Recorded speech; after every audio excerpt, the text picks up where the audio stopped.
Kita selalu fikirkan kalau satu tamadun tu kaya, maju dari segi ekonomi, mesti ia satu tamadun yang hebat. Tapi, macam mana pula kalau kekayaan dan perdagangan tu sendiri yang jadi punca kehancuran mereka?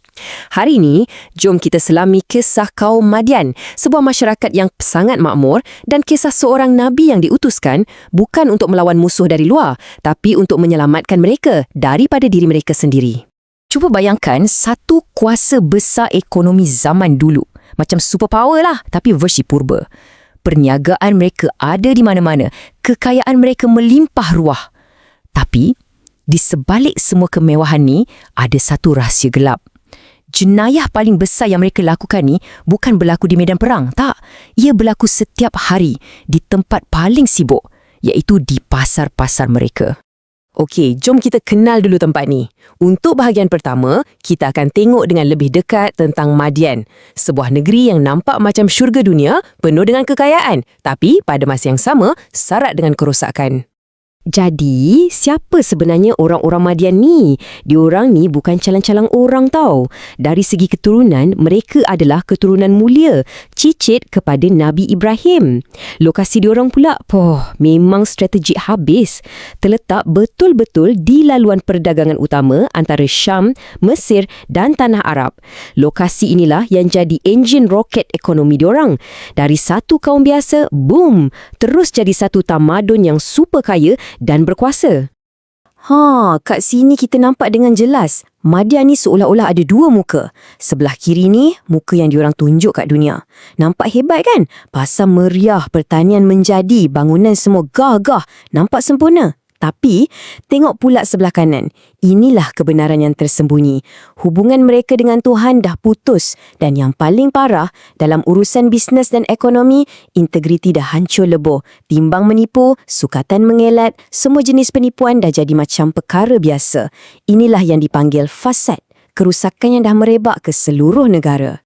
Okey, dalam keadaan yang rosak macam ni lah, Tuhan utuskan seorang penyelamat. Dan ini membawa kita ke bahagian kedua. Kita akan kenali Nabi Syuaib, seorang pembidato yang luar biasa. Nabi Syuaib ni ada satu gelaran yang sangat istimewa, Khatib Al-Anbiya. Apa tu? Maksudnya pembidato para nabi. Gelaran ni bukan main-main tau. Ia diberi sebab cara beliau bercakap tu sangat fasih, sangat bijak dan sangat meyakinkan. Boleh kata superpower utama beliau adalah kata-katanya. Jadi, apa mesej utama Nabi Syuaib? Sebenarnya ada dua perkara penting dan dua-dua ni saling berkait. Yang pertama, betulkan balik hubungan dengan Tuhan. Sembah Allah yang satu, sebab dari situlah datangnya semua nilai-nilai murni. Yang kedua, bila dah percaya pada Tuhan, betulkan pula cara berniaga. Hentikan menipu, hentikan ketidakadilan. Beliau nampak kekayaan diorang tu, tapi beliau bagi amaran, kekayaan yang dibina atas penipuan ni, percayalah, ia takkan tahan lama. Ia macam bom jangka. Dan inilah ayat yang jadi teras mesej beliau. Dan sempurnakanlah sukatan dan timbangan dan janganlah kamu kurangkan bagi manusia barang-barang mereka. Dengar tu. Ini bukan sekadar tips bisnes tau. Ini perintah terus dari Tuhan. Satu arahan untuk jadikan keadilan dan kejujuran tu sebagai tapak, sebagai asas kepada seluruh ekonomi mereka. Jadi, kaum dia dengar tak nasihat ni? Jawapannya langsung tak. Dan inilah yang membawa kita ke babak seterusnya, babak kesombongan dan penentangan dari kaum Madian. Respon diorang ni bukan nak berdebat, bukan nak tanya baik-baik. Tak, diorang balas dengan ejekan, dengan ugutan. Daripada fikir pasal apa yang Nabi Syuaib cakap tu betul ke tak, diorang terus serang peribadi dia. Jom kita tengok sendiri macam mana diorang tolak. Mula-mula, diorang perli.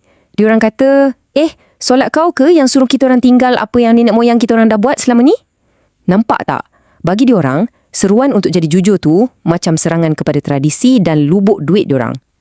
Lepas tu, bila perli tak jalan, diorang ugut pula. Kalau bukan sebab family kau, dah lama kita orang rejam kau sampai mati. Jelas kan?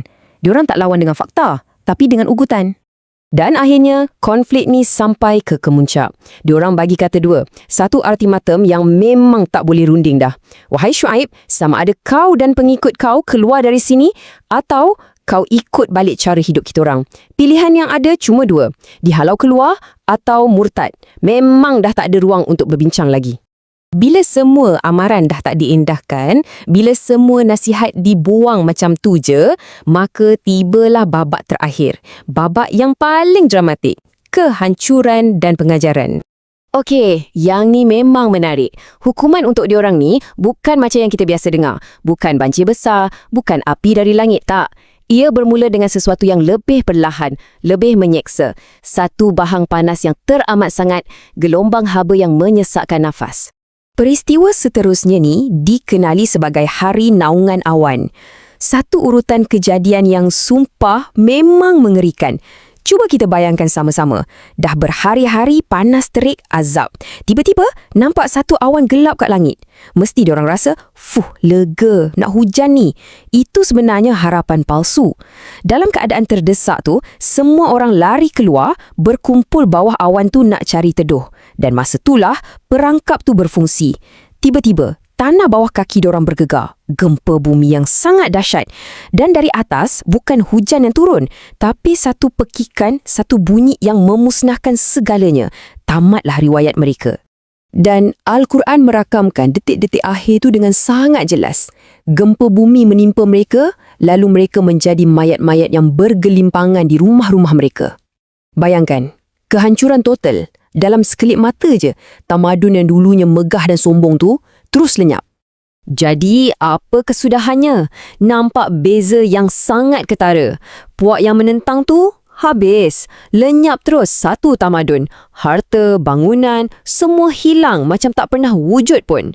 Tapi, di satu pihak lagi, Nabi Syuaib dan orang-orang yang percaya pada beliau diselamatkan oleh rahmat Tuhan.